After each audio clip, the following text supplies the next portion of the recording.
اعوذ باللہ من الشیطان الرجیم۔ پناہ مانگتا ہوں میں اللہ کی شیطان مردود سے۔ بسم اللہ الرحمن الرحیم۔ شروع اللہ کے نام سے جو بڑا مہربان نہایت رحم والا ہے۔ دا باٹم لائن کا ناظرین کرام السلام علیکم۔ محترم ناظرین، ہم اپنی آج کی ویڈیو میں آپ کو بتائیں گے کہ جب ایک بادشاہ نے حکم دیا کہ تمام نہر کا پانی پی جاؤ ورنہ تمہارا سر قلم کر دیا جائے گا، ایسی صورتحال میں حکیم لقمان کے ذہانت نے معاملے کو کیسے ختم کیا۔ ناظرین کرام، حکیم لقمان ایک ایسی شخصیت ہیں جن کا تذکرہ قرآن پاک میں سورہ لقمان میں آیا ہے، تاہم یہ واضح نہیں کہ وہ نبی تھے یا نہیں، البتہ وہ ایک بہت دانا آدمی تھے۔ ان کی حکمت بھی مشہور ہے اور اردو کی مشہور مثل ہے کہ وہم کی دوا تو حکیم لقمان کے پاس بھی نہیں، یعنی ان کو حکمت کی معراج سمجھا جاتا ہے۔ حکیم لقمان اللہ سے بہت محبت کرتے تھے اور ان کا ایمان بہت مضبوط تھا۔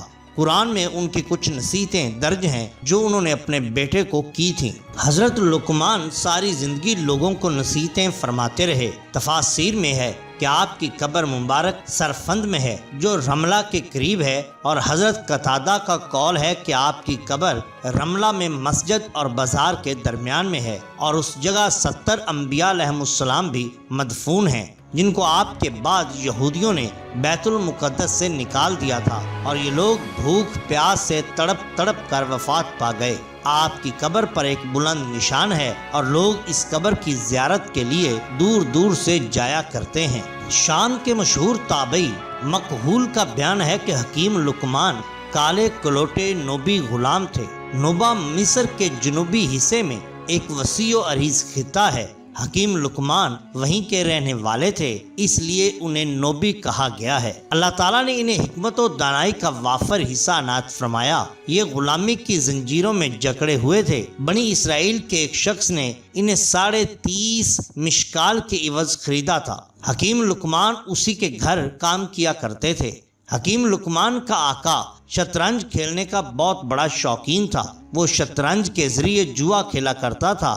اس کے دروازے پر ایک نہر بہہ رہی تھی۔ ایک دن وہ اس شرط پر شطرنج کھیل رہا تھا کہ فریقین میں سے جو ہار جائے گا وہ اس نہر کا پورا پانی پیے گا، بصورت دیگر ہارے ہوئے ساتھی کو جرمانے کے طور پر فدیہ دینا پڑے گا، جس کا تعین جیتنے والا ہی کرے گا۔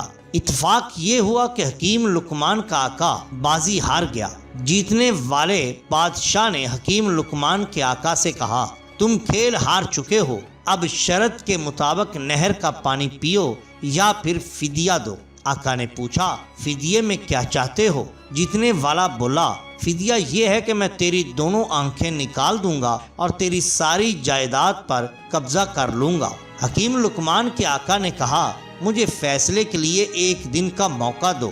جیتنے والے نے 1 دن کی مہلت دے دی۔ حکیم لقمان کا آقا بہت رنجیدہ ہوا، وہ غم زدہ حالت میں بیٹھا تھا۔ شام کے وقت حکیم لقمان اپنی پیٹھ پر گٹھڑی لادے آئے تو دیکھا کہ ان کا آقا انتہائی رنج و غم کے عالم میں نڈھال ہے۔ حکیم لقمان نے آقا کو سلام کیا، پیٹھ سے بوجھ اتارا اور آقا کی خدمت میں بیٹھ گئے۔ ان کے آقا کا معمول تھا کہ جب بھی وہ اس کی خدمت میں حاضر ہوتے وہ ان کی حکمت بھری باتیں سنتا اور محظوظ ہوتا، مگر آج آقا منہ لٹکائے مایوس بیٹھا تھا۔ حکیم لقمان نے عرض کیا، آقا کیا ماجرا ہے؟ آپ افسردہ کیوں بیٹھے ہیں؟ آقا نے غلام کی بات پر کوئی توجہ نہ دی اور اپنا رخ پھیر لیا۔ حکیم لقمان کے اصرار پر کہ آقا اگر آپ اس قدر گمسم بیٹھے رہیں گے تو آپ کے درد کا مداوع کیسے ہوگا؟ اگر میں آپ کے درد کو کم نہ کر سکا تو اس میں شریک تو ہو سکتا ہوں، بلکہ یہ بھی ممکن ہے آپ کی سنگین پریشانی حل کرنے کا میرے پاس کوئی نسخہ نکل آئے جو آپ کے حق میں مفید ثابت ہو۔ آقا نے یہ بات سن کر انہیں اپنے شدید رنج و غم کا سبب بتلا دیا۔ پوری داستان سننے کے بعد حکیم لقمان نے تسلی دی، آپ بالکل شکستہ خاطر نہ ہوں، میرے پاس اس شرط سے بچ نکلنے کا طریقہ موجود ہے۔ آقا نے انتہائی بےتابی سے پوچھا، وہ کون سا طریقہ ہے؟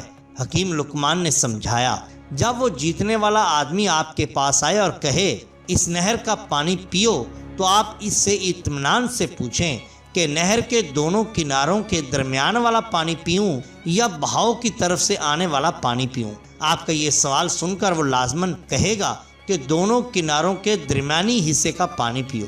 جب وہ یہ کہے تو آپ اس سے فوراً کہیں ٹھیک ہے، میں نہر کے دونوں کناروں کے درمیانی حصے کا پانی پیوں گا، مگر پہلے تم بہاؤ کو روکو تاکہ میں پانی پی لوں۔ اس طرح آپ پانی پینے کی شرط سے نکل جائیں گے، کیونکہ آپ کا جیتنے والا ساتھی نہر کے بہاؤ کو روک نہیں سکتا۔ جب وہ یہ کام نہیں کر سکے گا تو نہر کے دونوں کناروں کے درمیانی حصے کا پانی پینے پر اس کا اصرار باقی نہ رہ سکے گا، یوں آپ کو چھٹکارا مل جائے گا۔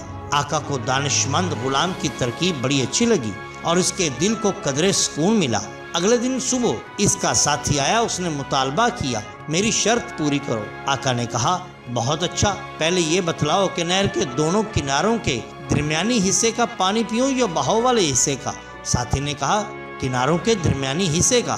آقا نے کہا بہت اچھا، اب تم یوں کرو، پہلے نہر کا بہاؤ روکو تاکہ میں تمہاری شرط پوری کر سکوں۔ ساتھی بولا یہ تم کیا کہہ رہے ہو؟ کیا یہ میرے لیے ممکن ہے؟ آقا نے کہا پھر تمہاری شرط ختم ہوئی اور ہماری شرط بھی، یوں یہ معاملہ بخیر و خوبی ختم ہو گیا۔ آقا بڑا خوش ہوا اور اس خوشی میں اس نے حکیم لقمان کو آزاد کر دیا۔ محترم ناظرین، یہ شان ہوتی ہے اولیاء اللہ کی۔ اگر آپ کو ہماری یہ ویڈیو پسند آئی ہو تو لائک کیجئے، سبسکرائب کیجئے ہمارے چینل دا باٹم لائن کو، تاکہ ہم آپ کے لیے اور بھی بہترین ویڈیوز لا سکیں۔ اپنے دوستوں کا، گرد و نواح کے لوگوں کا بہت خیال رکھیے۔ اللہ اور اللہ کے رسول صلی اللہ علیہ وسلم سے بے حد محبت کیجئے۔ آپ کا بہت شکریہ۔ اللہ حافظ۔